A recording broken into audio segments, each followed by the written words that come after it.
नमस्कार। देखिए, कभी कभी ना ब्रह्मांड को बचाने के लिए सिर्फ बनाना ही काफी नहीं होता, बल्कि मिटाना भी पड़ता है। और आज हम बात करेंगे शक्ति के एक ऐसे ही उग्र और तेजस्वी स्वरूप की, जिनका मकसद ही है अंधकार का विनाश। तो चलिए समझते हैं माँ त्रिपुर भैरवी की कहानी को, जो शक्ति की एक जबरदस्त अभिव्यक्ति है। अब किसी भी देवी देवता को समझने का जो सबसे पहला स्टेप है ना, वो उनके नाम में ही छिपा होता है। और त्रिपुर भैरवी का नाम, अरे उनका नाम ही उनके विराट स्वरूप और उनकी पूरी कॉस्मिक भूमिका की कहानी कह देता है। तो देखिए, उनका नाम दो बहुत ही पावरफुल शब्दों से मिलकर बना है। पहला है त्रिपुर, जिसका मतलब है तीनों लोक, मतलब हमारी धरती, अंतरिक्ष और स्वर्ग। और दूसरा शब्द है भैरवी, यानी वो भयंकर विनाश करने वाली शक्ति जो अधर्म, अहंकार और कह सकते हैं हर तरह की नेगेटिव एनर्जी का नाश करती हैं। तो सीधे सीधे कहें तो वो तीनों लोकों की परम संहारक शक्ति हैं। देखिए, हर बड़ी कहानी ना एक बड़े संकट से ही शुरू होती है, और ये कहानी भी कुछ ऐसी ही है।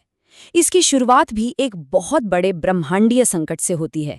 एक ऐसा समय जब धर्म और व्यवस्था पर, कह लीजिए, अंधेरे का साया मंडरा रहा था।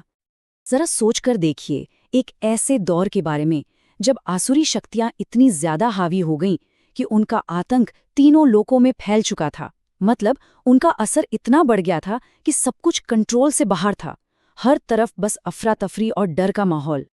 और संकट इतना गहरा गया था कि देवताओं की जो कठोर तपस्या थी और महान ऋषियों के शक्तिशाली यज्ञ, वो भी उन आसुरी शक्तियों के सामने बेअसर साबित हो रहे थे। ऐसा लग रहा था कि बस धर्म की लौ अब बुझने ही वाली है। लेकिन कहते हैं ना, जब अंधेरा अपने चरम पर होता है तभी रोशनी का जन्म होता है। तो अब कहानी पहुंचती है उस टर्निंग पॉइंट पर जहां शक्ति खुद एक ऐसे उग्र रूप में सामने आती है जिसके बारे में किसी ने सोचा तक नहीं था। और ठीक उसी वक्त जब ऐसा लगा कि सारी उम्मीदें खत्म हो चुकी हैं, तब तीनों लोगों की जो सामूहिक पीड़ा थी, उस पीड़ा से एक अद्भुत, एक तेजस्वी शक्ति का जन्म हुआ। और ये कोई मामूली घटना नहीं थी। नहीं, ये तो खुद ब्रह्मांड की अपनी रक्षा के लिए एक पुकार थी। और ये शक्ति थी त्रिपुर भैरवी। जरा उनके स्वरूप पर गौर कीजिए। आग की लपटों जैसा तेज, ज्ञान और विनाश के प्रतीक 3 नेत्र, और हाथों में त्रिशूल और खड़ग। मतलब उनका रूप ही अपने आप में अधर्म के विनाश का ऐलान कर रहा था। अब असुरों ने अपनी नासमझी में उनके स्त्री रूप का मजाक उड़ाया, लेकिन उन्हें क्या पता था कि वो किसे चैलेंज कर रहे हैं। देवी ने ऐसी गर्जना की कि पूरा ब्रह्मांड हिल गया, और उन्होंने कहा, धर्म की रक्षा और अधर्म के विनाश के लिए मैं स्वयं प्रकट हुई हूं। ये सिर्फ एक ऐलान नहीं था, ये उनके अंत की वार्निंग थी। और बस इसी चेतावनी के साथ शुरू हुआ धर्म और अधर्म के बीच का वो फाइनल महायुद्ध। और ये कोई आम लड़ाई नहीं थी, नहीं, ये एक ऐसा युद्ध था जिस पर पूरे ब्रह्मांड का भविष्य टिका हुआ था। असुरों ने अपने सबसे खतरनाक भ्रम और मायावी शक्तियों का इस्तेमाल किया, लेकिन माँ भैरवी के सच के तेज के आगे उनकी हर माया, हर चाल ठीक वैसे ही गायब हो गई जैसे सूरज के निकलते ही धुंध गायब हो जाती है। उनकी बस एक हुंकार, एक गर्जना ही काफी थी। पूरी की पूरी युद्ध भूमि कांप उठी। और ये आवाज सिर्फ असुरों के दिलों में डर पैदा करने के लिए नहीं थी, ये तो पूरे ब्रह्मांड में धर्म की वापसी का ऐलान थी। और फिर आखिर में पलक झपकते ही उन्होंने अपने त्रिशूल के सिर्फ एक वार से जो मुख्य असुर था उसका अंत कर दिया। ये थी अधर्म पर धर्म की एक निर्णायक और बिजली की तेजी से हुई जीत। और उन असुरों के विनाश के साथ ही तीनों लोकों में वापस शांति और व्यवस्था कायम हो गई। अंधेरा छट चुका था और धर्म का प्रकाश एक बार फिर से हर तरफ फैल गया था। लेकिन एक मिनट, क्या ये कहानी सिर्फ देवताओं और असुरों की लड़ाई की है? बिल्कुल नहीं।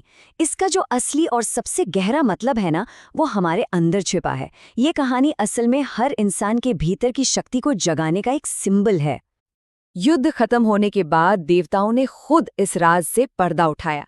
उन्होंने देवी की स्तुति करते हुए कहा, हे त्रिपुरा भैरवी, आप सिर्फ बाहरी दुश्मनों को ही नहीं, बल्कि हमारे अंदर बैठे अज्ञान, डर और अहंकार जैसे राक्षसों का भी नाश करती हैं। और यही इस पूरी कहानी का असली सार है। तो देखा जाए तो त्रिपुर भैरवी की लड़ाई असल में हमारी अपनी लड़ाई है। वो हमारे अंदर के उन राक्षसों को खत्म करती हैं जिनसे हम रोज लड़ते हैं, जैसे अज्ञानता जो हमें सच देखने नहीं देती, आलस्य जो हमें आगे बढ़ने से रोकता है, डर जो हमें कोई भी कदम उठाने नहीं देता, और हमारा अहंकार जो अक्सर हमारे गिरने की वजह बनता है। और इसीलिए ऐसा माना जाता है कि जब भी कोई पूरे दृढ़ संकल्प के साथ माँ त्रिपुर भैरवी को याद करता है तो उसे अपनी अंदरूनी कमजोरियों पर जीत हासिल करने की शक्ति और हिम्मत मिलती है। ये कहानी सिर्फ सुनने के लिए नहीं है, ये तो अपने अंदर की उस ताकत को जगाने की एक प्रेरणा है। तो चलिए इस कहानी को एक सवाल के साथ खत्म करते हैं। सोचिए, अगर आज किसी को अपने अंदर त्रिपुर भैरवी की शक्ति को जगाना हो तो वो अपने भीतर के किस असुर का विनाश सबसे पहले करना चाहेगा?